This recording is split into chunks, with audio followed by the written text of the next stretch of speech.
먼저 오늘은 2018년 국학 원래 강좌 5번째 강좌고요. 주제는 국학과 동학이 되겠습니다.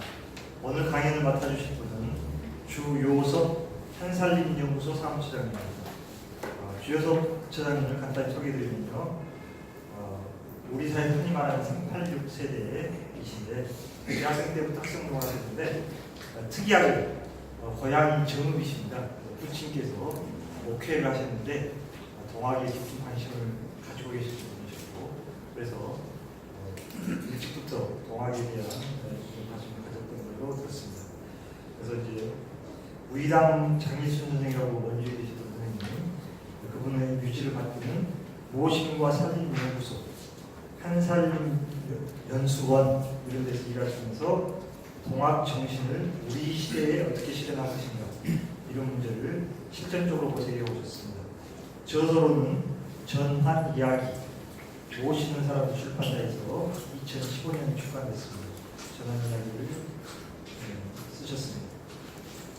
네, 오늘 강의는 사단법인 있는 국학연구소와 21세기 민족주의 포럼을 공동 주최하고 있고 통일뉴스가 후원하고 있습니다. 지난 4차례 강의를 진행했고요. 오늘 5번째가 되겠습니다.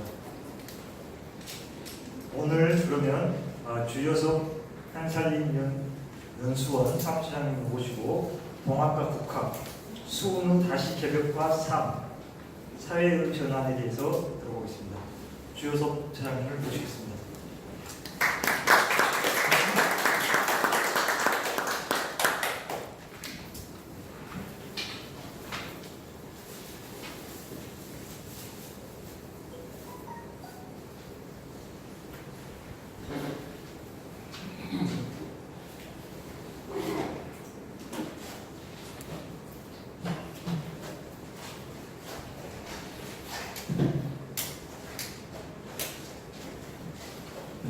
인사드리겠습니다. 주요섭이라고. 저도 그 전체 강의를 듣기 위해서 신청을 해가지고 사실 지난달에 좀 빠졌는데 그래서 참석을 했었습니다. 이렇게 앞에서 보니까 이제 읽은 얼굴도 있고 잘 모르고 나는 익숙치 않은 얼굴인데 그렇게 돼서 반갑습니다. 소개를 굉장히 잘 해주셨는데 소개 들으셨겠지만 저는 공학 전문가가 아닙니다. 공부를 한 사람도 아니고 공학 천도교와 관련된 단체나 이런 데서 일하는 사람은 아니고요. 한살림 제가 이렇게 막 손 들어보세요 이러면 손 좀 잘 들어주세요. 한살림 혹시 다 모르시는 분 계세요? 잘 아세요? 네. 들어보셨죠? 예. 한살림에서 오랫동안 일을 했고요. 한살림의 연구소하고 연수원에서 일을 해왔고 지금 연수원에서 실무 책임을 맡아서 일을 하고 있습니다.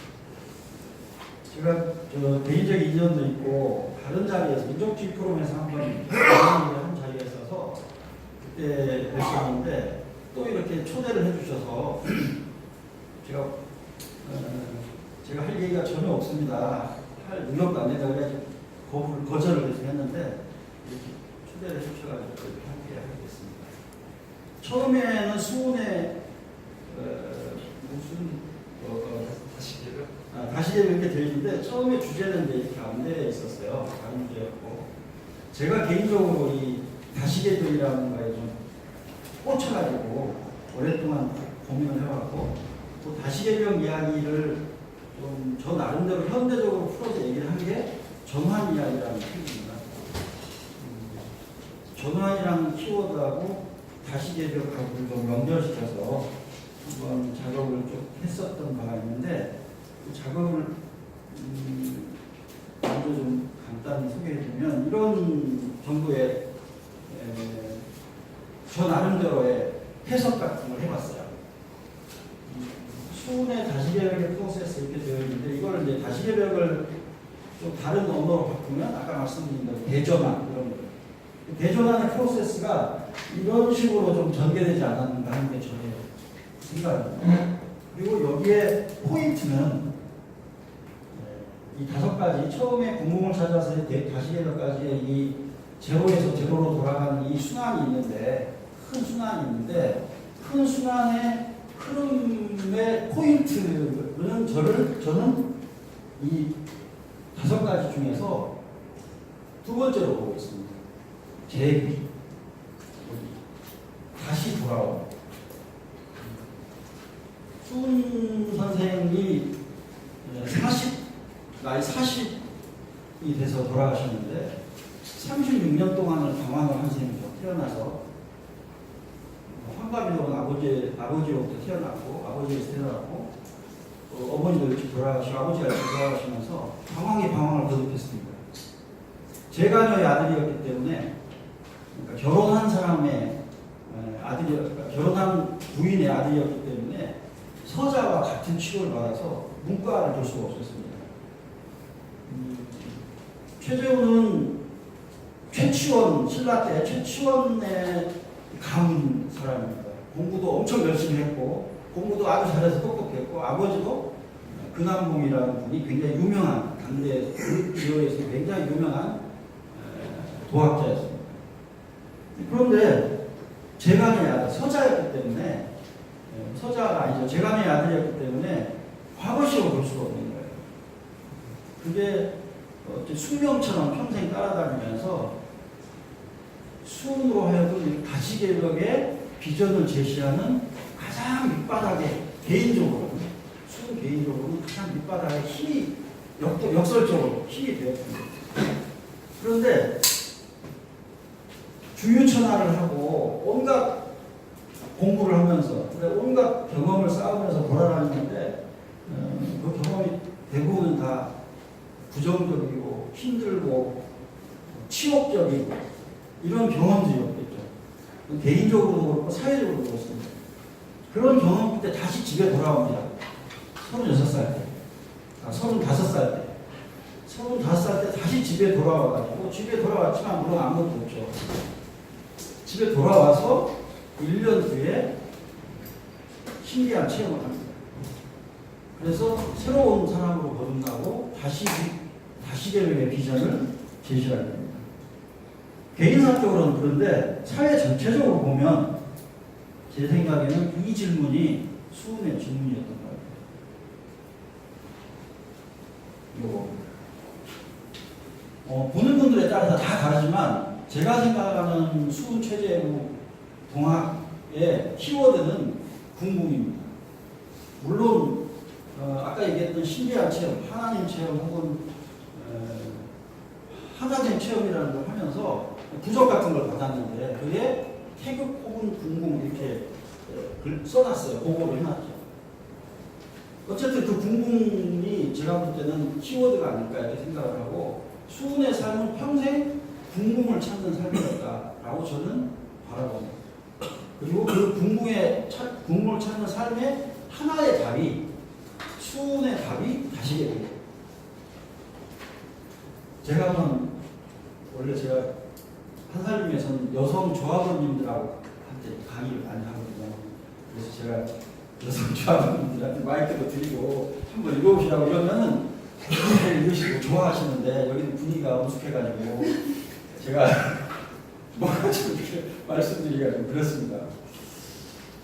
분위기가 엄숙하지만 제가 두 번 쓰신 멋진 선생님께 한번 부탁드립니다. 궁금을 찾아서 다니실 것 같은 분위기를 하시고 한살림 좋아하고 우리도 이 세상에 이제 궁궁하였다네. 매간매작 세도자도 일심은 궁궁이요. 전곡사인 부천비도 일심은 궁궁이요. 유리걸식 폐가자도 일심은 궁궁이라. 부편에 뜨인 자도 혹은 궁궁촌 찾아가고 혹은 만첩산중 들어가고 혹은 서학에 입도해서 각자 의심하는 말이 내 옳고 내 그르지. 손 선생이 깨달음을 얻고 1년 동안 자기 깨달은 거를 계속 다시 되씹어보고 난 뒤에 작업을 했던 게 글을 지어서 알리는 작업을 했는데 한글 가사를 지어가지고 알렸습니다. 아마 다음 시간에도 그런 게 있는 것 같은데 우리나라에 한글을 보급하게 된 가장 크게 기여한 게 성경이라고 하더라고요. 근데 그거만큼이나 귀한 역할을 했던 게 이 가사, 수훈 선생의 가사라고 합니다. 근데 어쨌든 그 가사에 나오는 이야기인데 궁궁이라는 궁궁촌 혹은 궁울촌은 그 당시에 백성들뿐만 아니라 여기 보시는 것처럼 비결서에 나와 있는 궁궁이라는 이상향, 유토피아 이런 거는 백성들만이 가고자 하는 땅이 아니었습니다. 곳이 아니었습니다.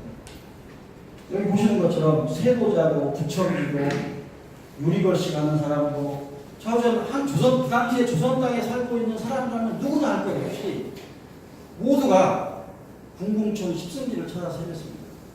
비결서에 궁궁에 이로움이 있다. 이런 비결서들이 전해졌기 때문이긴 하겠지만 아시는 것처럼 1860년도에 수훈 선생이 깨달음을 얻었던 그 해에 베이징이 무너진 해입니다. 베이징이 프랑스와 영국의 군대에 의해서 함락되는 데죠. 그리고 사실은 그 전에 40년 전에 20년 전에 아편전쟁에 의해서 한번 중국이 무너지는 경험을 중국이 고개를 숙이는 경험을 했고 그게 조선의 당대 지식인들이나 백성들에게 고스란히 전해졌죠. 이따 나중에 끝날 때쯤만 말씀드리려고 하는데 그 당시에 궁궁촌에서 열망했던 궁궁촌을 찾아서 그곳에서 백성들이 갈구했던 것은 장생입니다. 장생. 길게 사는 것.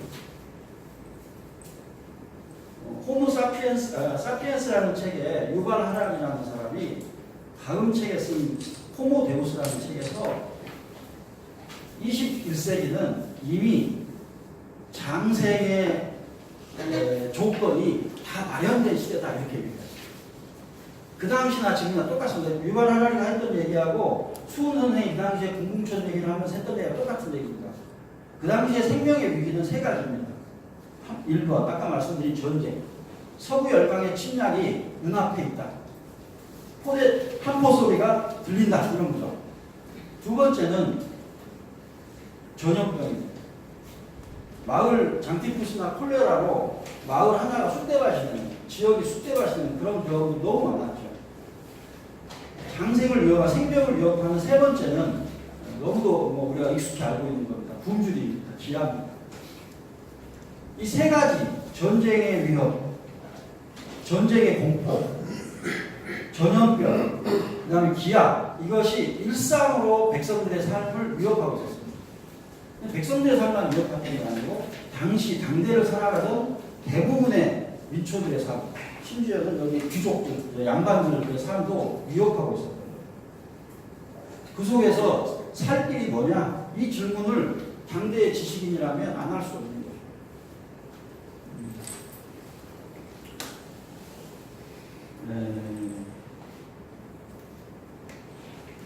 당대 지식인들에게는 세 갈래의 길이 있었다고 저는 생각을 합니다. 다 아는 얘기지만 하나는 세 가지 죽임의 위기에 대해서 당시 19세기 조선에게는 세 개의 살 길이 있었다. 첫 번째는 척사의 길이 있고 두 번째는 개화의 길이 있고 살 길은 옛것을 지키는 데 있다라고 하는 믿음, 성리학적 질서를 중화적 질서를 지켜야 된다는 믿음. 이건 믿음 이전에 본능이죠. 안 지키면 죽으니까. 기득권자들에게. 그다음에 두 번째는 살 길은 문을 열고 소금을 받아들이는 이런 하나의 흐름이 있었겠죠. 그리고 세 번째 흐름, 후천개벽, 다시개벽, 제3의 길이 이런 것이다 라고 저는 생각을 합니다. 이 그림을 저는 현대에서 이렇게 한번 비교를 해봤어요. 이 장면 혹시 생각나는 분 계세요? 이 장면, 영화의 한 장면입니다. 네, 설국열차의 장면입니다. 설국열차의 두 주인공이죠. 제가 우리 딸을 같이 하는데 아빠와 딸입니다. 저 사람 아빠 이름이 뭐죠? 제가 네, 성강하고 이름이 뭐더라? 고화성. 아빠와 딸이 어딘가를 바라보고 있습니다. 설국열차는 아시는 것처럼 지구가 기후변화에 의해서 동토의 땅이 되었고 지구를 무한궤도처럼 돌고 있는 기차 안에서의 생존만 있을 뿐이죠. 그 생존의 구도는 꼬리칸에 있는 피지배격과 머리칸에 있는 지배격과의 관계입니다. 그 관계, 그 구도가 일반적인 구도죠. 아까 저 척사와 개화로 보자면 진보와 보수로 볼 수도 있습니다. 사실은 그 구도가 열차간 안에서 이루어지고 있고 그 구도를 뒤집어 엎기 위해서 꼬리칸에 있는 피지배격들이 형경을 일으킵니다. 그 구도인데 송강호는 처음부터 전혀 시선이 다른 데 있어요. 송강호와 딸. 영화를 보신 분은 알겠지만 이 시선은 어디에 가 있습니까? 머리칸에 가 있는 것도 아니고 꼬리칸에 가 있는 것도 아닙니다. 창 밖에 있습니다. 창 밖에. 창 밖에 어떤 걸 이 사람들이 발견했어요? 생명이 있다는 걸 발견했죠. 동토의 땅이고 죽임의 땅으로 알고 있었지만 사실은 북극곰 같은 어떤 모양새의 생명체들이 밖에 있는 걸 발견합니다.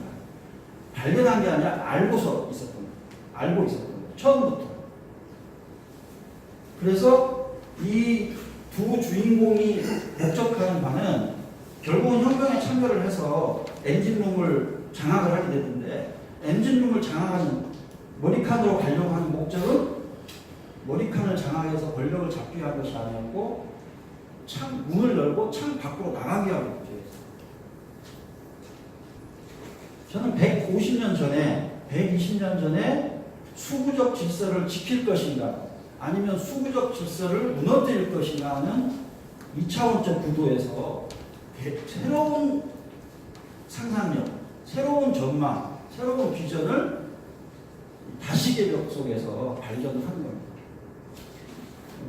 저는 그것을 한살림 운동으로 보자면 전환운동에서 발견을 좀 해보고 싶었습니다. 그래서 아까 말씀드렸던 전환 이야기를 좀 쓰기도 했는데 제가 사실 결론을 다 말씀드린 겁니다. 제가 이해하는 다시개벽은 이런 거야. 그런데 이렇게 간단치는 않죠. 그래서 간단치 않은 얘기를 조금 더 말씀을 드리려고 합니다. 궁궁을 찾아다닙니다. 궁궁을 찾아다니고 아까 여기서 보신 것처럼 수훈 선생은 아까 그 몽유 문답에서 몽중노소 문답에서 이런 얘기를 하게 되는데 이 자리가 금강산에서 한 얘기래요. 금강산에서 뭔가 얘기를 들은 얘기인데 제가 금강산에서 들은 얘기를 하려고 하는 게 아니고 수훈 선생은 전국을 떠돌면서 자신의 운명을 바꿀 수 있는 길도 찾았지만 그러면서 동시에 당대의 그 세계를 바꿀 수 있는 비결이 뭔지 찾아다닙니다. 찾아다닌 것 중에 하나가 수많은 비결서 노참서를 보면서 서학을 보면서 서학을 공부를 했어요. 수훈 선생에게 가문에 서학의 대표적인 주자 한 명이 태어나고 활동을 합니다. 그분이 최양업 신부라는 분인데 최양업 신부라는 분은 김대건 이후에 두 번째로 중국에 가서 신부가 되어서 돌아온 분입니다. 근데 이분이 경주 출신이에요. 그리고 수훈 선생이 공부를 할 때 그 근처에서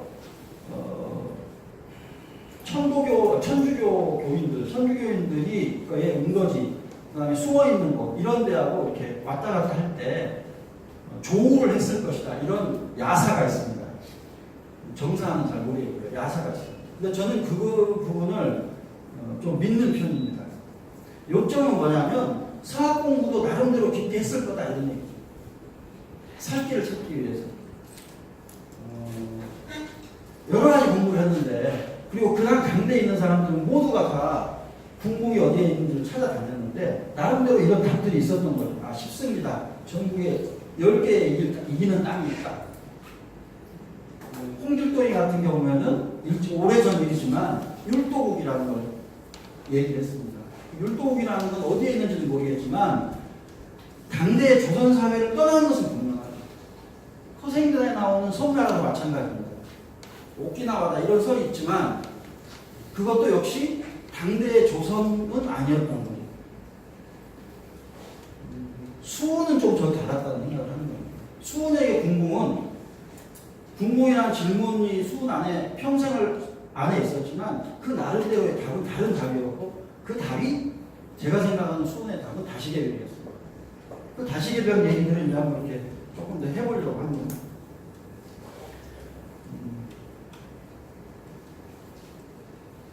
아까 1860년대 베이징이 함락되고 동시에 그 해에 수훈이 하나된 체험, 신비한 체험을 했다고 말씀드렸는데 문서상에는 이런 정도의 얘기들이 다시개벽에 나옵니다. 제일 왼쪽에 거를 꿈속에서 노소가 문답했다는 이야기. 이거는 어떤 학자들은 수훈 선생이 금강산에서 특별한 체험을 했다 이렇게 얘기도 합니다. 어쨌든 요점은 12제국 괴지문수 다시개벽 아니던가. 이거는 그 신비한 체험을 한 상대가 얘기를 한 겁니다. 노인 양반이 한 얘기죠. 천사가 얘기했겠죠. 천사가 얘기했다고 수훈 선생이 믿었겠죠. 자기가 얘기한 건 아닙니다. 근데 다시개벽 얘기를 거기서 처음 들어요. 우리 아주 이성적으로 얘기를 하면 통찰력이겠지만 어쨌든 들었다고 기록을 합니다. 그리고 상원과 호시절에 그게 올 거다 이러면서 구국대로 얘기를 합니다. 요점은 괴질운수가 있다라는 거하고 그것이 다시개벽의 어떤 증거, 외적 증거인 것 같다라고 하는 얘기죠. 저는 그 점이 하나 중요하다고 생각을 합니다. 근데 두 번째는 안신가에서는 수훈 선생이 스스로가 하는 얘기입니다. 똑같은 얘기인데 요순성대 다시 와서 부패민함이 되지만은 험하다, 힘들 것이다, 어렵다, 만만치 않다, 혹은 참혹하다 이런 것일 것 같아요. 그런데 실제로 본인이 체험한 그 삶의 현장 이런 거죠. 그 다음에 세 번째 내용의 해석이 중요한데 여기서는 다시개벽 얘기는 없지만 개벽 후 5만 년이라는 얘기가 있는 것으로 봐서 다시개벽 얘기를 하려고 하는 거예요. 그런데 참 재미있게도 이거는 하늘에서 들리는 얘기입니다. 노인무공하다가서 너를 만나서 성공을 했다 이렇게 얘기하죠. 하느님이 수훈선생한테 한 얘기입니다. 열심히 노력을 했는데 개벽 이후에 천지를 다 만들어 놓고 잘 살 수 있도록 열심히 노력을 했지만 별 소득이 없었다. 그런데 너를 만나가지고 비로소 그 가능성이 보인다 이런 얘기죠. 전 여기에 초점이 있다고 생각합니다. 다시 얘기했죠. 저는 이 정말 소박한 동화 같은 이야기인데 이 동화 같은 이야기 안에 다시개벽의 비밀 같은 게 있지 않을까라는 생각을 합니다. 제가 누가 해석을 해줘서 아니고 제가 덕분에 오랫동안 고민을 몇 달 동안 하다가 생각을 한 거예요. 제가 나름대로. 그래서 제가 그 생각을 해서 책을 좀 찾아보니까 다른 사람들 다 얘기를 했더라고요. 무슨 얘기냐면 저는 이렇게 해석을 합니다. 개벽은 이미 이루어졌죠. 만약에 다시개벽이 천지창조가 2번 이루어지는 거라면은 그건 인간의 문제는 아니죠. 그리고 인간이 여기에 개입할 수 있는 게 아니죠. 그렇죠? 만약에 태양계의 어떤 운행의 질서가 바뀐다든가 지구가 갑자기 사라진다든가 이걸 인간이 어떻게 할 수 있습니까? 할 수 없잖아요. 뭐 지축이 얘기하고 이렇게 하지만 인간이 어떻게 할 수 없잖아요. 저는 그 인간이 어떻게 할 수 없는 걸 가지고 하늘님이 네 공이다, 너를 만나서 가능성이 보인다 이런 얘기를 했을까? 라고 저는 생각하지 않습니다. 그렇기 때문에 다시개벽이라는 것은 인간과 하늘님과의 새로운 관계 설정이지 세상이 2번 만들어지는 것은 아니다.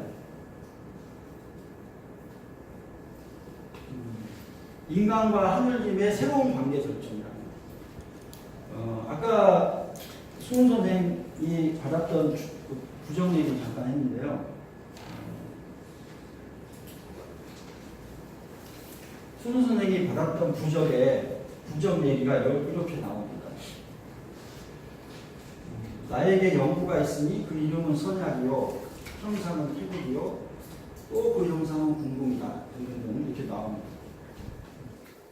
아까 말씀드렸던 궁궁 혹은 태국 그 얘기입니다. 태국 혹은 궁궁 그 얘기입니다. 제가 생각을 할 때는 태극이 현재 있는 질서라면 궁극은 카오스입니다. 카오스로부터 만들어질 카오스는 잠재성의 세계죠. 무엇이든지 될 수 있는 세계입니다. 무엇이든지 될 수 있는 세계로 다시 되돌아가서 다시 새로운 질서를 만드는 것이 저는 다시개혁이라고 생각합니다. 하느님과의 관계를 재설정함으로 해서 다시 개벽을 내가 이 사회 세계를 재창조하는 새로운 출발점이 만들어졌다고 저는 생각을 합니다. 우리에게 달려있는 거예요. 인간에게 달려있는 거죠. 그런데 왜 동학이냐? 동쪽 사람들한테 한국에 살고 있는 이 사람들한테 달려있다라고 믿었던 거죠. 서학관. 아까 서학 얘기를 잠깐 보셨는데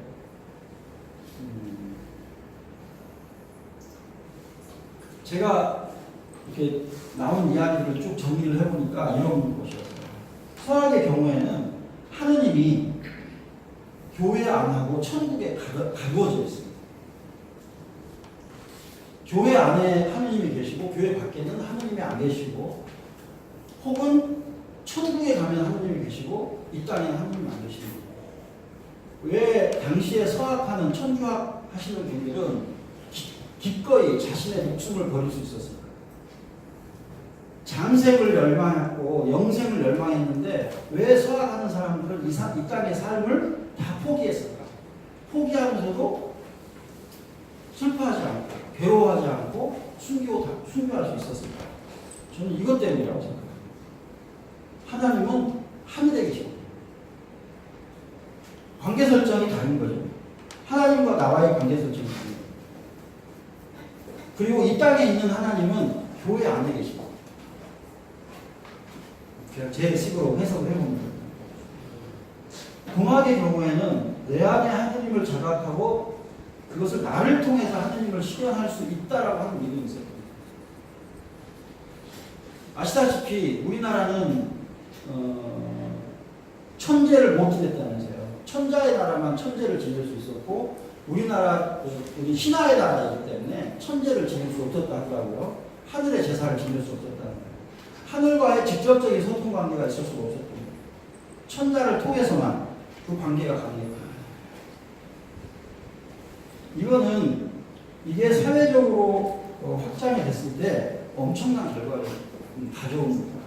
제가 얘기하는 것은 종교적 얘기를 하려고 하는 게 아닙니다. 그것이 어떤 과정을 통해서 여기에 왔을까? 수훈을 통해서 다시 한번 살펴봤습니다. 수훈의 딜레마와 차원변화. 아까 말씀드린 수훈의 개인적 딜레마만 있었던 게 아니고 최초에 수훈이 자신의 운명을 저주했던 것은 재간의 아들로 태어나서 과거심을 볼 수 없었던 거예요. 그게 개인의 문제였습니다. 수훈 개인의 문제. 근데 개인의 문제였는데 이 개인의 문제가 잘 아시다시피 개인의 문제로 끝나지 않습니다. 제도의 문제가 이거는 조선 초 경국대전 시절 때부터 그때 만들어졌던 그 헌법에 의해서 내가 이 개인이 구속당하고 있는 이런 사실들을 너무너무 잘 절감해야 되죠. 제도의 문제를 알아야 돼요. 이게 점핑이 이루어집니다. 수훈 개인의 사유에 개인의 삶의 점핑이 이루어집니다. 세 번째는 조선사회 전체의 문제로 인식되게 된다고 저는 생각합니다. 이게 처음에는 개인의 문제였고 다음에 제도의 문제였는데 제도의 문제가 이제는 조선사회 전체의 문제가 됩니다. 제가 이 얘기를 그냥 지어내서 하는 얘기가 아니고요. 그레고리 베이트슨이라는 인류학자가 학습의 차원 이야기를 합니다. 1차원, 2차원 얘기를 하는데 이게 사이버네틱스라고 하는 거하고 연관이 되어 있습니다. 예를 들면 여러분 상상 해보세요. 저희 집이 지금 딸하고 같이 살고 있는 합정동에 있는데 겨울에 집에 들어가면 기온이 지난 겨울에 평상시 온도가 8도씨 정도 돼요. 8도씨 정도 되면 얼어 죽지는 않지만 추워서 살 수가 없는 거예요. 그래서 불을 집어넣으면 다시 보일러를 켜고 나면 12, 3도, 4도, 5도까지 올라가요. 그런데 그 이상은 안 올라가요. 왜 그럴까요? 만약에 그 상태에서도 계속 보일러를 올렸는데도 안 올라간다, 또 안 올라간다, 그러면 뭘 봐야 되겠습니까? 첫 번째 봐야 될 거는 내가 온도 설정을 몇 도로 했는가를 봐요. 내가 혹시 온도 설정을 15도로 해뒀기 때문에 15도 이상의 온도 올라가지 않고 멈춰 서 있을까? 이 생각을 해볼 수 있죠. 그런데 아니에요. 15도가 아니야. 21도로 해놨어. 그런데도 온도가 안 올라가요. 그럼 뭐가 문제가 있겠습니까? 뭐가 문제가 있겠습니까? 보일러 자체에 문제가 있는 거죠. 보일러 자체에 문제가 있어요. 그래서 보일러를 고쳤어요. 보일러를 고치고 21도로 온도 설정을 해놨는데도 집안이 따뜻하지 않아요. 그럼 뭐가 문제가 있어요? 네? 배기가 아니야. 돌파에 고친 거죠. 전기 고친 그래서 저희가 이 난방이 안 되는 거잖아요. 벽에 문제가 있잖아요. 단열이 안 되는 거죠. 단열이 안 돼서 이렇게 막 뭘 붙여놓고 했어요. 다 언집에 가듯이. 자, 그렇게 했는데도 안 됐어요. 그럼 뭐가 문제죠? 집이 문제죠. 집의 구조가. 그것도 안 되면 그렇게 했는데도 안 됐어요. 뭐가 문제죠? 기후가 문제입니다. 기후. 저는 이렇게 왔다고 생각을 해요. 수훈 선생의 깨달음의 차원 변화가 계속 이루어지는데 처음에는 개인의 숙명의 문제였다가 개인의 삶에 자식 개인의 운명이 왜 그럴까 이렇게 했다가 이렇게 올라오는 겁니다.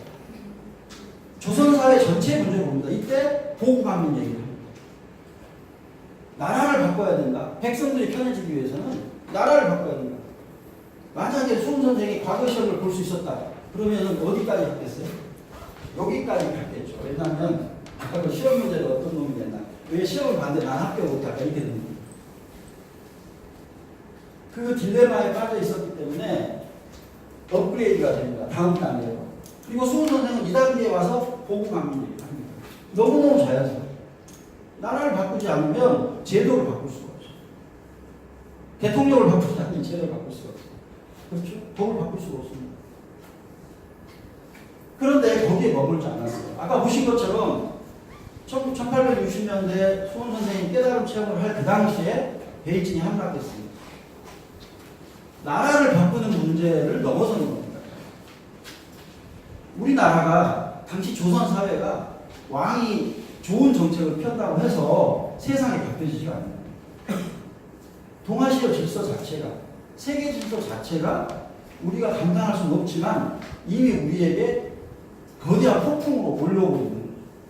거대한 물결로 우리를 덮치고 있는 거죠. 그게 요 문제입니다. 그런데 수훈 선생은 여기에 머물지 않았어요. 왜냐하면 수훈 선생한테는 이러저러한 궁중천을 찾아다니는 이런 과정에서 외적인 환경의 변화만 본 게 아니고 자신 내면을 볼 수 있었습니다. 수훈 선생이 몇 차례에 걸쳐서 49일 기도를 하고 서학에 만나서 서학 사람들이 어떻게 기도하는가를 보고 그들의 내면에 대해서 탐구할 수 있는 기회가 좀 있었다고. 나중에 이제 여기 보니까 대종교에 대해서 공부를 하고 여러 가지 공부할 때가 있는데 대종교도 지금 잘 모르지만 나중에 보면 이 전쟁, 전투를 벌이는 것과 수행하는 것을 수양을 겸해서 했더라고요. 근데 당시에는 사실은 대부분의 어떤 뭐 유학자들도 사실 마찬가지예요. 태계 선생님 같은 경우도 마찬가지입니다. 자, 이것이 외면의 것들이라면 내면에 새로운 차원이 있었던 거라고 저는 생각을 합니다. 내면의 새로운 차원을 발견했던 것이 수훈으로 하여금 5차원으로 도약할 수 있게 했던 것 아닌가 저는 그렇게 생각을 합니다. 이거는 그렇기 때문에 전체를 보시는 것처럼 종교적인 문제, 내면의 문제도 아니고 외면의 문제도 아니고 종교적인 문제만도 아니고 정치적인 문제만도 아닙니다. 한살림이 동학에 주목을 했던 이유 중에 하나, 실천적으로 주목했던 이유 중에 하나는 동학에 나중에 이따가 잠깐 말씀드릴 텐데 수훈 선생이 깨달음을 얻고 나서 처음으로 실천했던 것이 접이라는 공동체를 새롭게 만드는 건데 접이라는 새로운 공동체는 처음에 수행 공동체로 시작했죠. 신앙 공동체로 시작했는데 나중에는 생활 공동체가 됩니다. 그리고 결정적 시기 1894년에 동학농민혁명이 일어나는 시기에는 정치 공동체로 전환을 합니다. 공동체의 성격이 전율적이었다. 지금의 협동조합은 기본적으로 예를 들면 경제공동체입니다. 경제적 이익을 집단적으로 실현하는 것을 목적으로 하는 겁니다. 그런데 한살림에서 무인항 선생님이 계산 있는 협동만 있는 게 아니고 계산 없는 협동도 있어. 계산 없는 협동이 말이 됩니까? 그게? 계산 없는 협동이 어떻게 있어요? 그건 하늘나라에만 있는 거죠. 하늘나라에만 있는 건데 이 땅에 살 수 있다. 그것을 처음 어디서 봤느냐? 손 선생이 처음 목격한 것을 무인항 장영수 선생님이 그것을 발견한 것이 동학이에요. 동학의 유무상자라고 표현합니다. 유무상자. 없는 사람과 있는 사람이, 있는 사람과 없는 사람이 서로 자신의 것을 내어서 함께 살아갑니다. 저는 그것이 이게 관념이 아니라는 거예요. 제가 말씀드리려고 하는 거예요. 이 깨달음이라는 것은 관념이 아니라는 거예요. 아주 픽진한 삶의 문제라는 거예요. 순선해야 그걸 다 관통해 왔다라고 저는 믿습니다.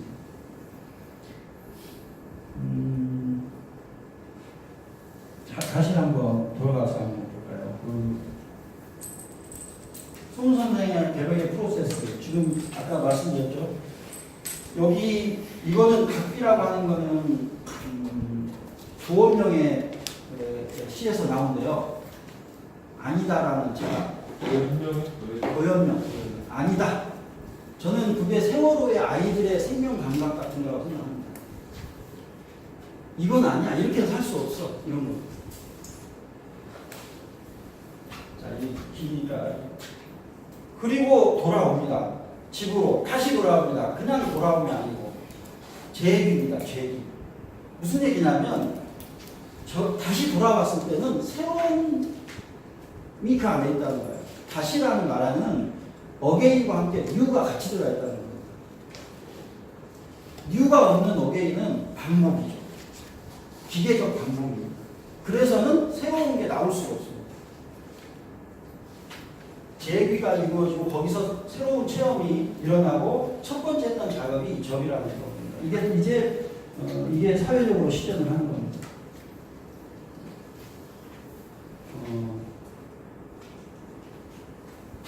수운을 체포하기 위해 파견된 선정관이니까 수운이 만들었던 접입니다. 수운은 깨달음 체험을 하고 나서 용감유사라든가 이런 가사들을 써서 보고를 하고 논학문 같은 글을 써서 이렇게 나누고 이런 과정에 실천적으로 했던 게 16개의 접을 만듭니다. 접이라는 것은 그 당시에 조선사회에 있었던 모임을 말하는 건데 그것을 고유명사로 이제 쓰게 됐죠. 보통 명사인데 고유명사가 됩니다. 선정관이니까 관리, 정부 측 인사가 한 말입니다. 귀천과 등위를 차별하지 않으니 백정과 술잔사들이 모이고 남녀를 차별하지 아니하니 집회소를 아니하고 집회소를 설치하니 포라비 과부들이 모이고 돈과 재물을 좋아하는 사람과 돈과 재물이 없는 사람이 서로 도우니 궁핍한 사람들이 기뻐했다. 이게 선정관의 보고예요. 너무 기막히잖아요. 저는 볼 때마다 기가 막혀요. 이 당시에 백정과 양반과 상민들, 농민들이 백정 같으면 양반의 얼굴을 볼 수가 없잖아요. 얼굴을 피하고 말해야 되잖아요. 인사 이런 건 있을 수가 없는 일이죠. 밥을 같이 먹는다 있을 수가 없는 일이죠. 제가 생각할 때는 백정들이나 노비들이 자기의 주인과 함께 겸상을 하는 순간에 이미 거기는 천국이죠. 지상에 만들어진 천국이죠. 그러면은 저는 죽어도 여한이 없을 거예요. 여한이 없죠. 이미 천국인데 내가 살고 있는 게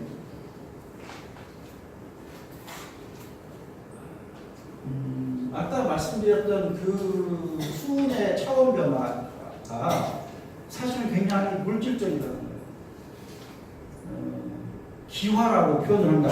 이 외유 기화 이렇게 얘기하는데 하나의 사례를 좀 들어보죠. 이 그림은 원평 직강주라고 되어 있잖아요. 원평이라는 동네는 전국에 전주 사이에 있는 동네인데 여기 백정이 실제로 백정이 이 터를 굉장히 중요한 역할을 했나 봐요.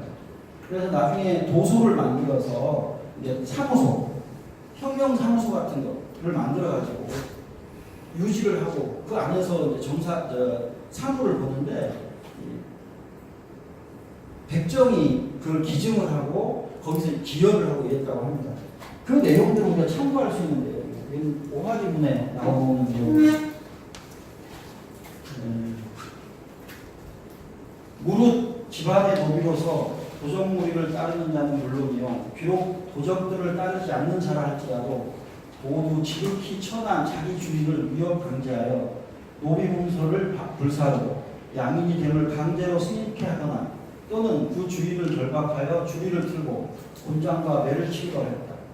이에 노비를 가진 자들은 희망에 따라 노비문서를 불살라서 그 화를 덜었다. 삼가는 자가 혹 불살르지 말기를 원하는 경우에도 기업이 널리 맹렬하게 타오고 있어 주인이 더욱 이를 두려워하였다. 혹은 노비와 사족 주인이 모두 함께 도적을 따르는 경우에는 서로 적장이나 친하면서 그들의 법을 따랐다.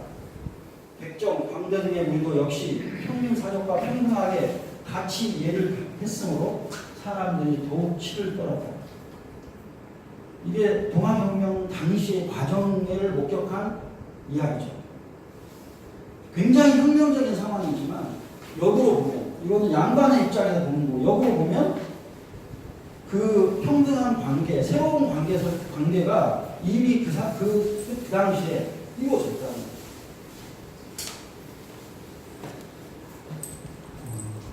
이게 아까 말씀드렸던 그 깨달음 체험, 그 다음에 그 차원 변화, 사유의 차원 변화와 이런 것들이 물질화되고 실제화되고 사회화되고 실천되는 모습들이라고 저는 생각합니다. 그게 둘이 아니었다는 거예요.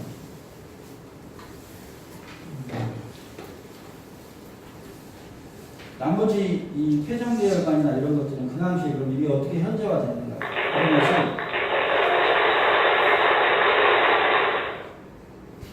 넘어가기로 하고요.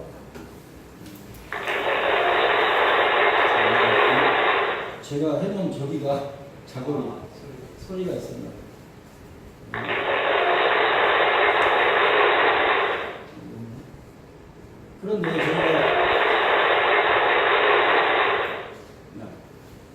그런데 그 과정을 볼 때 이걸 저는 봐야 되는 것 같아요. 아까 그 수은 개인의 처음 변화도 있었지만 동학혁명이 사실은 이 과정 전체를 이루는 거예요. 아까 그 처음 변화에 의해서 그 깨달음이 사람을 변화시키고 사회를 변화시키고 우주를 움직이는 그런 힘이 될 수 있었던 것은 인간의 역사를 보자면 이렇게 쭉 펼쳐온 역사가 있었다는 거예요. 우리는 동학을 얘기할 때 우리가 아니라 많은 사람들이 얘기를 합니다. 1894년 갑오혁명을 얘기합니다. 갑오년에 있었던 혁명 얘기를 합니다. 동학의 조직이 일어났고 그 당시에 농민들을 중심으로 사람들이 함께했던 그걸 얘기합니다. 그런데 아까 보신 것처럼 1860년에 수은 선생의 깨달음 이후에 이 과정이 30년이 흐르고 또 이 패배가 있었지만 참혹한 패배가 있었지만 30년이 지난 후에 3.1운동으로 이어지게 됩니다. 제가 강조를 하고 싶은 부분은 1894년이라는 현재는 이 현재를 가리게 했던 과거가 있고 이 현재가 잉태했던 미래가 있다는 거예요. 수은 선생이 잉태한 미래가 30년 후에 있었고 또 1894년에 패배가 잉태한 3.1운동이 30년 뒤에 일어나게 되죠. 이 과정을 같이 보자는 거예요. 이 과정을 같이 보지 않으면 다시개벽을 얘기할 수가 없어요. 그러면은 그냥 1894년에 거사일 뿐이에요. 많은 사람들이 사회혁명을 중심으로 바라보면서 농민혁명을 중심으로 바라보면서 1894년의 사건만을 얘기합니다. 그런데 실제로는 여러 시행착오들이 있었는데 여러 시행착오들의 핵심적인 것은 뭐냐면 1864년에 수훈이 죽고 나서 해월 선생한테 도통이 전수가 되고 해월 선생에게 고비 원주 높이 나가서 멀리 뛰어라 이렇게 얘기했고 그 명을 받은 해월 선생님이 전국을 다니면서 30년 동안을 아까 말씀드렸던 16개의 적을 160개, 1600개로 만들어냅니다. 아까 말씀드렸던 신앙공동체로 출발을 해서 생활공동체가 되고 유무상자의 공동체를 만들고 그 다음에 1894년 아니죠. 1892년 2년 전부터 교조신원운동을 하고 그 각 지역마다 자신들의 권리를 주장하는 활동들을 시작할 때 그거는 정치공동체로 변화합니다. 근데 그 쌀이 이미 여기에 있다는 거죠. 근데 1894년에 그 사건, 그 혁명 사건만 가지고 개벽을 얘기해가지고는 개벽을 설명할 수가 없다. 그리고 개벽은 과거의 것이 되버린다.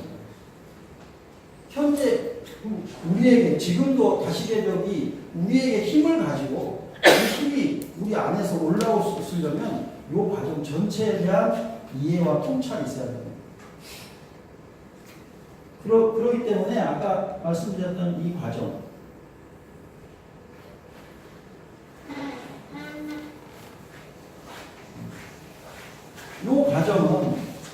이 과정 역시 순환이 됩니다. 이게 한 바퀴 돌고 나서 다시 끝나는 게 아니고 다시 역으로 돌아가서 다시 시작을 합니다. 아까 말씀드렸던 것처럼 100년, 150년 전에 아니다라는 생명 감각은 나의 생명이 세 가지 차원에서 위협받고 있다고 그랬잖아요. 굶주림, 전염병, 전쟁. 이것으로부터 이렇게 살 수는 없어라는 게 30년, 150년 전에 아니다라는 생명 감각이었다면 4년 전에 세월호에서는 가만히 있으라에 대해서 저항하는 게 그때의 생명 감각이에요. 그것을 그때로부터 새롭게 출발을 해야 된다. 그때로부터 아니다라는 생명 감각. 우리가 지구상에서 가장 일을 많이 하는 국민이잖아요. 이것이 아니다라는 감각, 오늘의 감각이 탈노동으로 가서 그 탈노동은 촌이 될 수도 귀환이 될 수도 있고 귀휴가 될 수도 있는 거예요. 이게 한 바퀴도 다시 본다는 거예요. 근데 다시 볼 때 제자리에 다시 돌아오는 게 아니고 새로운 자리로 가있겠죠. 새로운 출발점이 만들어지겠죠. 그게 제입니다. 그게 다시의 저는 의미라고 생각합니다. 다시의 의미. 다시개벽에서 다시 새로 돌아오고 다시 돌아오고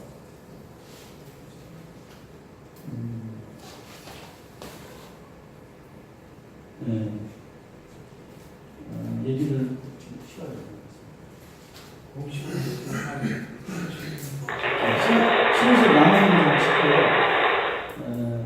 짚고 질의가 하면 될 것 같습니다. 이 얘기로 이 사기에 막 이런 일이 있었어요. 아까 30년이 뒤에 3.1운동이 일어납니다. 3.1운동 아시다시피 손병희 선생이 주도를 해서 조직을 하다시피 했죠. 도움을 다 되다시피 했죠. 그리고 중요한 거 하나는 뭐냐면 민국이라는 게 만들어졌던 것도 그 이름이 제국이 아니고 민국이 됐던 것도 그 기반이 동학농민혁명에서부터 기반이 쭉 있었기 때문에 물론 천도교 동학만 했던 건 아닙니다. 근데 예를 들면 동학이 1905년에 천도교의 이름을 바꾸고 1907년, 8년, 9년에 민회운동이라는 걸 합니다. 각 지역마다 대동회, 진보회 이런 걸 만들어서 물론 일주회 같은 게 만들어져서 친일화되긴 하지만 민회를 만든다는 겁니다. 그 민회가 있었기 때문에 민국이 가능한 거죠. 민국이 저절로 그냥 뭐 서구의 사상에 영향을 받아 그렇게 만들어진 게 아니라는 거예요.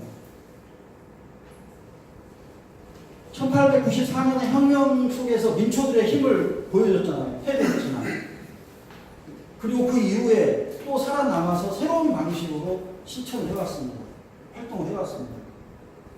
그리고 숨을 죽이면서 성리운동을 하고 이러면서 돈을 모으고 자금을 모으고 조직을 다시 재건해가지고 1919년 3.1운동 때 결정적인 역할을 하고 민국이라는 것을 내걸게 됩니다.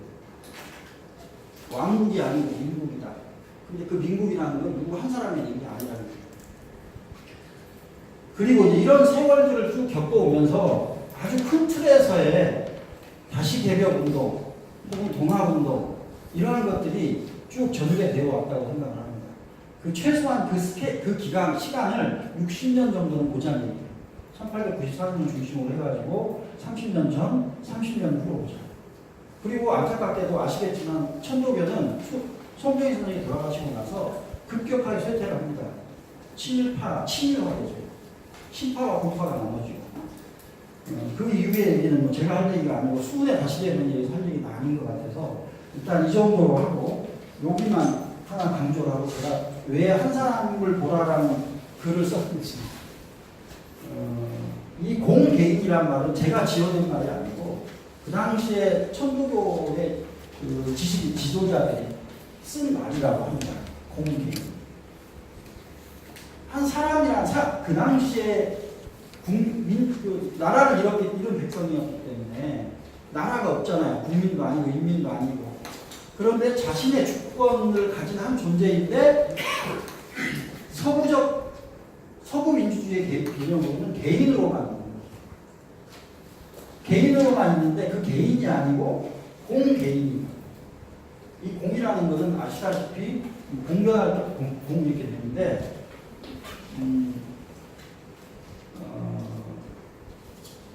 사회적 경제 할 때 사회적 경제 이론에서 경제의 세 가지 영역이 됩니다. 프라이빗 이코노미가 있고 커먼 이코노미가 있고 공을 뭐라고 그러죠? 퍼블릭 이코노미 세 개를 나눕니다. 일본 사람들은 400 이렇게 얘기합니다. 세 번째 공이 바로 요겁니다. 퍼블릭.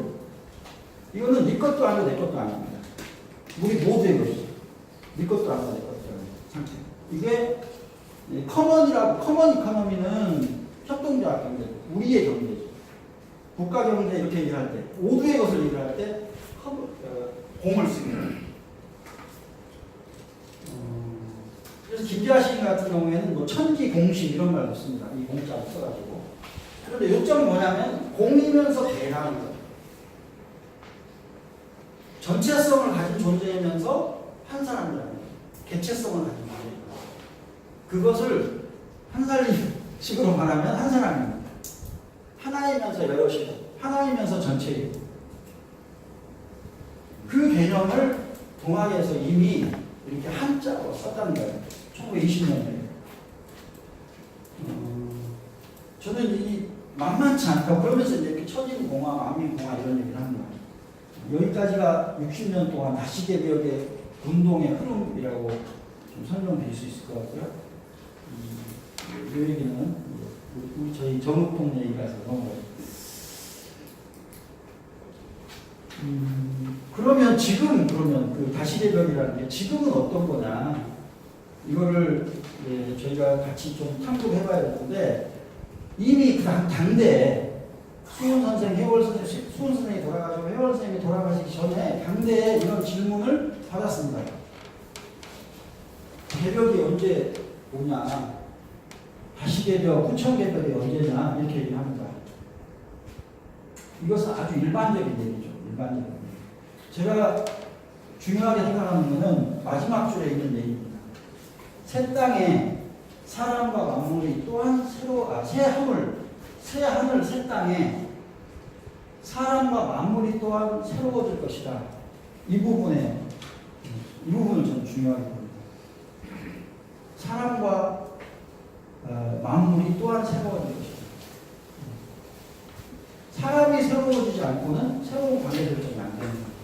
재창조는 사람을 통해서 일어나야 되기 때문에 이 사람이 중요한 겁니다.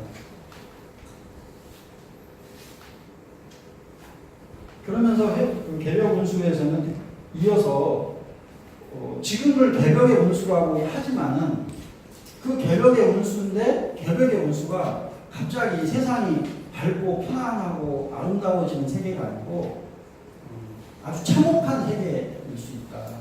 대혼란의 시대일 수 있다. 이런 얘기를 이렇게 기술을 합니다.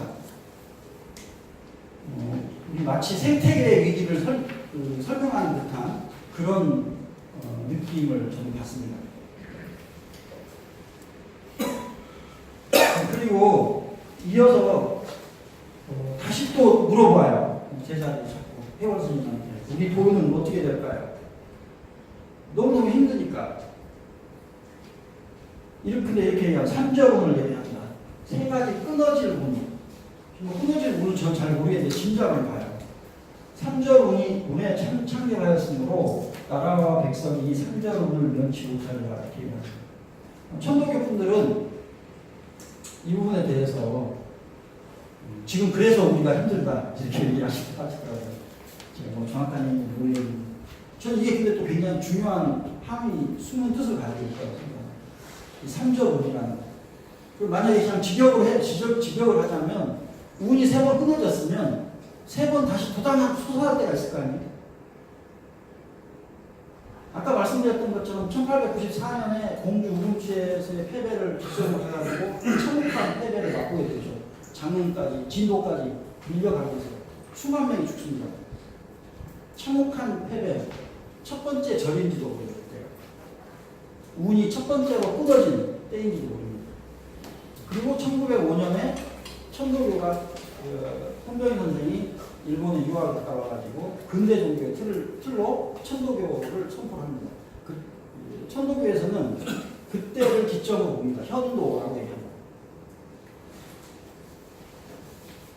두 번째 끊어진 데가 언제일까 이런 생각을 하는데 그냥 상식적으로 사람들이 얘기하는 저도 그 점에 동의를 하는데 아까 말씀드렸던 것처럼 손병희 선생이 죽고 나서 신구파가 갈라지고 천도교가 그 당시에 신근화운동이라든가 뭐 개벽자, 신은 어린이운동하고 굉장히 많은 활동을 하고 그 다음에 사실은 협동조합운동도 열심히 하고 등등등을 합니다만 그 뒤로는 다 친일화돼요. 그리고 해방 후에 한번 반짝 일어났다가 북쪽에서 3.1 재연운동을 했다가 또 참혹하게 패배를 당합니다. 살육을 당합니다. 그리고 남쪽으로 내려오죠. 그리고 나서 지금까지는 다 친정부적인 활동을 합니다. 제가 태어나고 자란 아까 뭐 정읍에 살아서 공학공부 일찍 했다고 말씀하셨는데 실제로 저도 그랬어요. 제가 초등학교 다닐 때 정읍에서 유일하게 전국에서 가장 유일하게 동학제라는 축제를 했어요. 동학제라는 축제를 했고 그때는 제가 소년이기 때문에 너무너무 축제가 거대하고 엄청나 보였어요. 재미있고 막그 가장행렬 하고 막 이러면 너무너무 재밌었는데 저도 가장행렬에 여장을 하고 참여했었습니다. 지금은 이렇지만 그때는 참 예뻤더라고요. 중학교 2학년 때인데 한복을 차리고 가장행렬에 참여했던 기억이 납니다. 근데 어쨌든 전국에서 처음으로 동학농민의 난이 아니라 혁명자가 붙은 기념물이 만들어집니다. 1963년에 누가 만들었냐? 박정희가 만들었습니다. 그 다음에 1980년도에 처음으로 정읍에 기념관이 만들어집니다. 그 기념관 누가 만들었냐? 전두환이에요.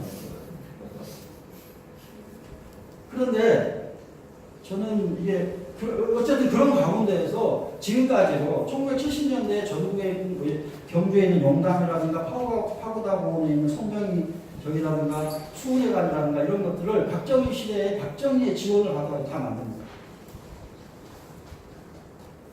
북한에서 내려왔기 때문에 천도교인들이 북한에서 내려오면서 친정부를 하지 않으면 정부 쪽에 붙지 않으면 생존을 할 수가 없다고 생각을 하셨겠죠. 그러니까 지금까지 줄곧 50년 동안 천도교가 민주화운동에서 한 번도 민주화운동을 지지하는 성명을 내본 적이 없어요. 제가 그 얘기를 하려고 하는 게 아니라 끊겨진 걸 얘기하려고 합니다. 끊겨진 거. 끊겨진 것이 어떻게 살아날지에 대한 이건 잘 모르겠지만 끊겨진 얘기를 하려고 합니다. 그리고 그 역사를 얘기하려고 합니다. 박정희의 아버지, 할아버지는 박정희의 아버지가 1892년에 경상북도 성주, 지금 사드 때문에 난리가 난 성주의 적주였습니다. 할아버지가 아버지가, 박정희의 아버지. 그러니까 박근혜의 할아버지. 박정희는 어렸을 때부터 동학 얘기 듣고 자라요. 이게 기가 막히지만 사실입니다. 박근혜 전 대통령이 저번 선거에 나왔을 때, 후보로 나왔을 때, 이제 이명박과 붙었을 때 있잖아요. 그때 김대중 전 대통령이 만든 그 동학농민혁명 기념과 관련된 법이 만들어졌어요. 그 유가족 특별법이 만들어져 가지고 유가족 등록을 받았는데 그때 박근혜 전 대통령이 하겠다고 했어요. 처음에 유가족 등록을 하겠다. 이렇게 등록을 하겠다고 하는 기사가 잠깐 나왔었는데 없어졌어요. 문중에서 다 반대했대요. 자기 문중에서 박씨 문중에서는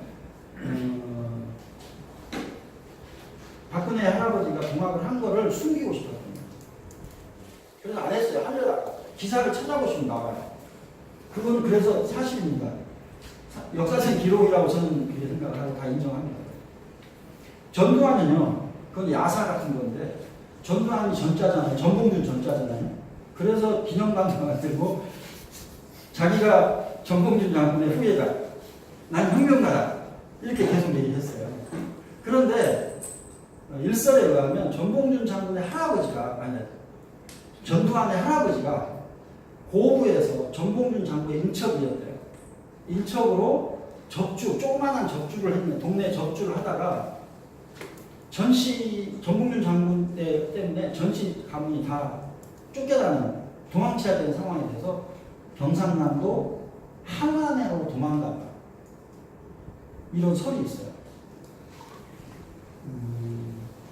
저는 그 상당히 현실성이 있는 얘기라고 생각합니다. 무슨 얘기를 제가 하려고 하냐면 1894년에 그 사건이 아니라 우리 안에 역설적으로 우리 안에 존재하고 있어요. 동학이. 그건 박정희한테도 존재하고 있고 전두환한테도 존재하고 있고 또 우리들한테, 저한테 한 살이 많이도 존재하고 있는 거죠. 그렇기 때문에 저 질문, 어디가 끊어진 거고 왜 문이 끊어졌고 왜 그 문은 어떻게 되살아날 거고 하는 질문은 매우 중요한 질문입니다. 저한테 중요하고 저는 우리나라에 굉장히 중요하다라고, 동학하는 사람들한테 매우 중요하다고 생각합니다. 언제 되살아날지 모르겠어요. 동학이 여러분도 검색해 보시면 알겠지만 유튜브 검색해 보면 동학 이렇게 검색해 보면 제일 많이 뜨는 게 김용옥 선생의 동학 강의예요. 그러니까 사실은 한국의 그 현대 1980년대 이후에 동학을 어쨌든 지금까지 이렇게 되살려 놓은 거는 내용적으로는 1번이 김지하고, 내용적으로 1번이 김지하 시인이고, 대중적으로는 1번이 김용옥 선생입니다. 그래서 지금 천도교는 무임승차를 했어요. 천도교 내부에 그런 아까 수훈 선생의 5단계의 사상적 비약 차원 변화가 있었는데, 천도교는 제가 죄송한 말이지만 천도교 오신 분 계시는 얘기인데, 천도교는 지난 70년 동안 80년 동안 송병현 선생이 돌아가시고 나서 점핑이 안 됐어요. 자기 몸을 웅크리고 살리는 데만 바빴던 거예요. 그런데 외부에서 김지하, 김용호, 김상일, 신학하는 김상일 이런 사람들이 동학을 엄청나게 연구를 하고 그걸 업그레이드 시켜놨습니다. 그 깊이를 만들어놨어요. 그래서 그 힘으로 어느 날 문득 살아날지도 모르는데 남북관계를 타고서 살아날 수도 있죠. 그 힘이 남북관계에 붙어가지고 지금 북한에 있는 천도교 총장하고 계속 교류를 해왔기 때문에 그 힘이 이렇게 이어질 수도 있습니다. 그리고 결정적인 질문을 합니다. 이거는 제자로 다시 묻습니다. 어느 때 현도가 되겠습니까? 끊어졌잖아요. 어떻게 다시 도가 살아나겠습니까? 도가 드러나겠습니까? 그걸 저 다시개벽과 같은 맥락이라고 생각합니다. 아주 유명한 문구입니다, 사실. 산이 다 검게 변하고 길에 다 비단을 펼 때요 만국과 교역을 할 때입니다. 어느 때에 다시 묻습니다. 이거 가지고 해결이 안 돼서 막연하잖아요. 어느 때에 이같이 되겠습니까? 때는 그때가 있으니 마음을 급히 하지 말라. 기다리지 아니하여도 자연요리니 만국 병마가 우리나라 땅에 왔다가 후퇴하는 때입니다. 그림이 좀 그려지지 않으세요? 그림이 그려지지 않으세요? 지금 북한 산의 70%가 다 숲이 다 황폐화됐다고 하잖아요. 그래서 산림 교육을 제일 먼저 한다고 하더라고요.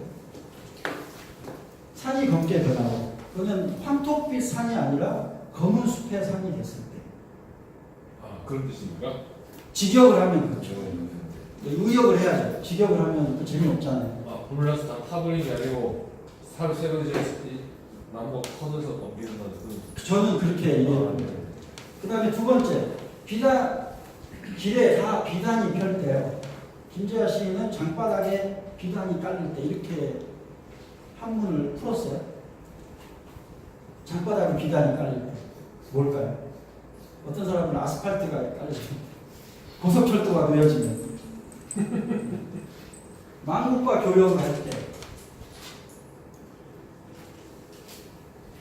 그 다음에 만국의 병마가 우리나라 땅에서 왔다가 후퇴할 때입니다. 이렇게 얘기합니다. 이게 우리에게 주는 질문 같은 거라고 저는 생각을 합니다. 아까 얘기했던 그 다시개벽이라고 하는 게 굉장히 추상적이고 관념적인 얘기인 것 같지만 굉장히 밑바닥 생활의 문제이고 삶의 문제이고 삶과 죽음의 문제이고 또 체제의 문제이기도 하잖아요. 지금 우리의 미래의 문제이긴 합니다.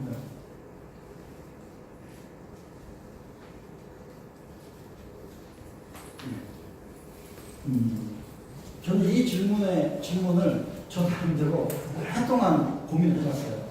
저도 동학공부 아까 어렸을 때부터 동학은 접할 기회가 있었지만 제가 뭐 세계적으로 동학 공부를 하는 건 아니고 한살림에서 연구소 연수원을 하면서 한 20년 정도 생명사상 이른바 공부하면서 동학 공부를 계속 해왔던 거예요. 저한테 이게 확인, 저한테 다시개벽죠. 그게 어때? 어느 때? 어떻게? 제가 최근에 마지막으로 이 말씀 드리고 잘 하시다 싶으면 잘 맞을 것 같은데 이게 저의 지금 고민입니다.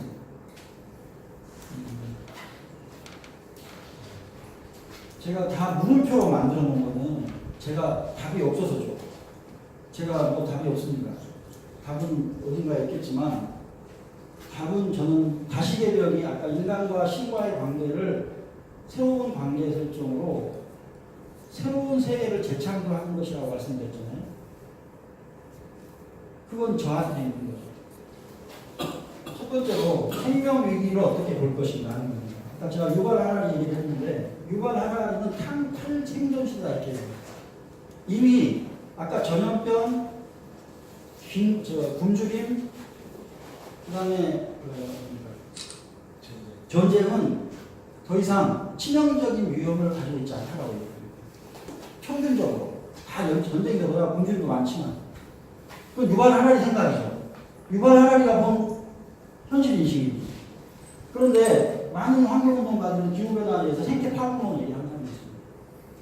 지금 현재 우리 기후변화 이런 것들이 조금만 더 심각해지면 5년, 10년 뒤에는 우리가 살 수 없는 땅이 된다. 그 다음에 유발 하라리는 이렇게 얘기를 하지만 북한을 포함해서 북한보다 더 치명적으로 먹고 사는 문제가 있는 그 희생자들이, 기후변화 희생자들이 또 있잖아요. 그건 어떻게 할 거냐. 저는 이 질문을 저한테 합니다. 여러분들은 어떤 걸 선택할지 모르지만 저는 답은 아니고 저는 이쪽의 마음입니다. 탈생존 시대라는 흐름에 대해 마음이 합니다. 저희 나중에 기회가 있으면 고민을 해봅니다. 두 번째로는 자연과 사이의 불균등 지정 진화를 어떻게 볼 거냐. 이게 제 고민입니다. 아까 다시개벽은 평등 세상 아니라고 저는 생각합니다. 평등 세상이 아니라는 얘기는 평등 세상이 필요 없다는 얘기가 아니라 평등 세상을 기계적으로 실현하는 건 불가능하다. 그러면 그 평등이라는 지향을 가지고 가는 거죠. 하늘 아래 모든 사람들은 다 하늘과 같은 존재이고 그 하늘과 같은 그런 잠재력을 가지고 있고 그런 힘을 가지고 있는 존재고 창조적인 능력을 가지고 있는 존재다. 그건 맞는데 그런데 다 다르잖아요. 만나보면 다르잖아요. 차이가 있잖아요. 자연과 글로벌 수준의 한국 사회 불균형이 존재합니다. 우리 사회 안에도 그렇고 양극화가 더 심각해집니다. 국제사회도 마찬가지예요. 글로벌 수준에서 마찬가지예요. 캔일버 생뚱맞게 들어왔는데 이게 경제적인 문제가 이게 물질적인 문제라면 캔일버라는 사람은 의식의 스펙트럼이라는 틀로 세계를 바라보고 내면의 세계를 바라보면서 내면의 세계에도 진화가 있다 라고 얘기합니다. 진화가 있는데 제가 왜 이 사람을 여기다 써놨냐면 이 사람은 저는 이 사람 얘기에 또 이쪽에 제가 마음이 간다 그랬잖아요. 여기에 좀 마음이 가는 겁니다. 불균등한 걸 인정해야 된다고 생각합니다. 의식, 물질적인 것은 의식적인 것. 이런 겁니다. 메슬로우라는 사람이 심리학자가 5단계에서 얘기를 하잖아요. 욕구의 5단계를 얘기를 하잖아요. 안전의 욕구, 아주 생물학적인 욕구로부터 자기 실현 욕구까지 5단계를 얘기를 하는데 원래 5단계는 이렇게 위로 올라가게 되어 있죠. 그런데 이것을 뒤집어주죠. 저는 옆으로 뉘어봐야 된다고 생각합니다. 자, 메슬로우의 욕구의 5단계를 옆으로 뉘어놓으면 생존의 욕구, 안전의 욕구, 그 다음에 생물학적 욕구, 인정 욕구, 자기 실현 욕구가 사실은 획으로 존재한다는 거예요. 종으로 존재하는 게 아니고. 제가 50대 중반이 돼서 상당히 인격 수양이 됐지만 저도 상당히 뭘 보면 자꾸 동하고 우리 딸들하고 버럭버럭하고 이랬습니다. 수양이 안 돼서가 아니고 제 안에 욕구의 다른 면들이 공존하고 있다는 거죠. 왜냐하면 저는 제가 태어나기 이전에 저는 만들어진 측면이 있잖아요. 유전적으로. 저는 제 안에 진화 심리학자들이 얘기하는 것처럼 파충류의 기억이 있고 포유의 기억이 있다고 합니다. 그러면 내가 평균적으로 기계적으로 내가 2단계가 됐다고 해서 그렇게 나타나는 게 아니라는 거죠. 캔일버는 인류가 그렇다고 얘기해요. 인류가 그 진화의 단계를 거쳐왔지만 우리 안에는 여러 의식의 충의가 공존하고 있다. 다만 무엇이 주도적인가? 이게 중요하다. 이것도 마찬가지라고 생각합니다. 이 질문을 한번 해보자는 거예요. 세 번째는 인공지능이나 가상현실 시대를 어떻게 볼 건가? 이게 다시개벽하고 무슨 관계가 있을까? 저는 아주 현실적인 문제라고 생각합니다. 정말 누구나 그렇게 생각하죠. 이걸 어떻게 볼 건가? 특이점이 온다고 막 얘기를 하는데 인간의 저기를 뛰어넘는 때가 온다고 하는데 기계가 어떻게 할 거냐? 포스트 휴먼, 트랜스 휴먼 얘기를 어떻게 우리가 받아볼 거냐? 이게 제 고민입니다. 근데 제가 니클라스 오만이라는 사람 얘기를 한 건 뭐냐면 다시개벽 얘기하고 비슷한 얘기인데 이분 생각에 많이 시사점을 받았는데 이미 세계는 존재합니다. 개벽되어 있어요. 이미 천지창조가 되어진 거예요. 천지창조가 되어진 속에서 다시개벽이라는 것은 이 속에서 내가 이 세계와 어떻게 관계를 맺고 어떻게 만들어 갈 거냐, 어떻게 구성해 갈 거냐, 저는 이렇게 만약에 본다면 이거는 이제 2차적 현실이 만들어지는 거죠. 그랬을 때 이런 관점에서 가상현실 같은 걸 어떻게 바라볼 거냐, 이런 질문을 저에게 합니다. 그다음 마지막으로 새로운 인간은 누구인가요? 수훈 선생의 자기 질문이 됐죠. 해월 선생님은 수훈 선생 도통을 이어가는 해월 선생님은 후천개벽은 인신개벽이다 이렇게 명확히 얘기해요. 인신개벽이다. 사람 마음의 개벽이다 이렇게 얘기합니다. 그게 뭐 구체적인 내용은 알 수 없죠. 뭐라고 설명은 하시지만 그것만 가지고는 알 수 없습니다. 그러나 어쨌든 다시 개벽을 얘기하려면 인간에 대한 얘기를 해야 됩니다. 인간은 누구인가? 또 어떻게 볼 것인가? 뭐 이런 고민들을 좀 해볼 수 있을까요? 제가 마지막으로 요 얘기만 하고 가겠습니다. 촛불과 구성주의 세대의 분별. 제가 요새 좀 사람들한테 좀 강조를 하는 건데 우리 세대들하고 저희 세대들하고 또 다르게 지금 촛불 세대를 얘기를 하고 하는데 이 젊은 세대들은 사회적 경험만 있는 게 아니고 개인적인 경험도 집안에서의 경험도 다 있겠지만 굉장히 중요한 공통의 사회적 토대 같은 게 저는 있다고 생각합니다. 있는 걸 저는 발견했어요. 제 나름대로. 그게 뭐냐면 7차 교육과정이 1997년부터 시작을 하는데 7차 교육과정 김대중 정부 때 시작됩니다. 7차 교육과정이 시작되면서 기존의 학습 방법론이 객관주의, 포상주의, 계기하는 그런 기존의 학습 방법론, 객관적 지식을 습득하고 그 진리를 습득하는 것으로서의 방법론이 구성주의 방법론으로 학습 이론으로 확 바뀌게 됩니다. 왜냐하면 정부에서 정책을 그렇게 바꾸는 거예요. 그러니까 정책을 일순간에 바꾸면서 아이들이 1997년도면 상당히 오래됐죠. 20년 전이죠. 20년 전부터 초등학생, 중등학생들이 새로운 학습 방법에 의해서 새로운 인식론적인 세례를 받으면서 자라나요. 객관적 진리가 있다? 이게 아니에요. 4개 중에 하나를 선택하라 이게 아니에요. 다른 학습의 경험을 가지고 자라나기 시작합니다. 그 세대가 지금 촛불 세대고 그 세대가 IMF 세대고 촛불 세대입니다. 저는 그 점이 여러 사회적 요인들, 그 세대를 규정하는 여러 사회적 요인이 있지만 우리가 주목하지 못하고 있는 사회적 요인 중에 하나라고 생각합니다. 그 인식론적으로 전혀 다른 세대를 갖고 자라나는 그 세대들이 지금 20대, 30대예요. 물론 한계가 있어요. 어떤 한계가 있습니까? 대입이라는 한계가 있어요. 그래서 초등학교 가서 중등학교, 중학교 1, 2학년까지는 열심히 지금과는 다른 저희 여기 50대, 60대 되신 분들과는 다른 학습 환경에서 자라다가 대입에 자격에 딱 부딪혀가지고 대학에 심화하면 옛날로 돌아가버려요. 그러니까 한계가 있는 거죠. 절반짜리예요. 그럼에도 불구하고 가장 민감한 시기에 초딩, 중딩 때 전혀 다른 인식론적인 경험을 하면서 자기 몸으로 경험을 하면서 자라갑니다. 저는 이게 한국 사회의 다시개벽 혹은 새로운 인간에 대한 질문 이런 걸 할 때 우리가 참고를 해야 될 것 같고요. 그리고 역시 제일 중요한 거는 여기 계신 분 한 분 한 분이 그리고 제가 인간은 누구인가라는 질문도 좋지만 해야 될 부분은 나는 어떤 사람이 되고 싶은가 이게 함께 가야 돼요.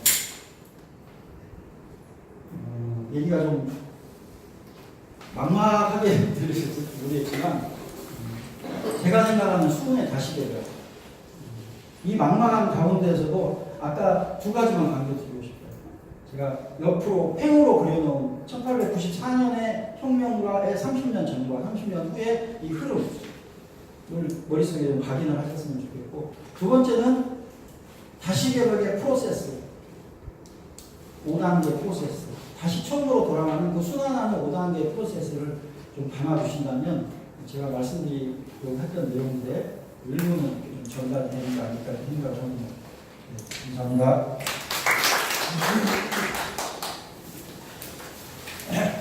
네, 주효석 부장님 수고하셨습니다. 일단 강의 시간 마치고 이제 질문 답변 해볼게요. 여기 앉아서 계속 하시나요? 아니요, 그때 그때 일단 하겠습니다.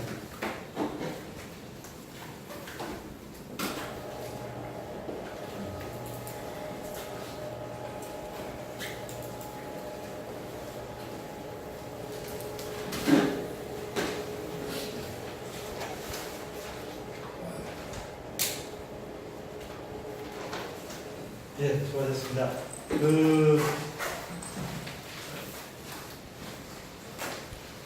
들으시면서 질문 또는 생각 편한 자리입니다.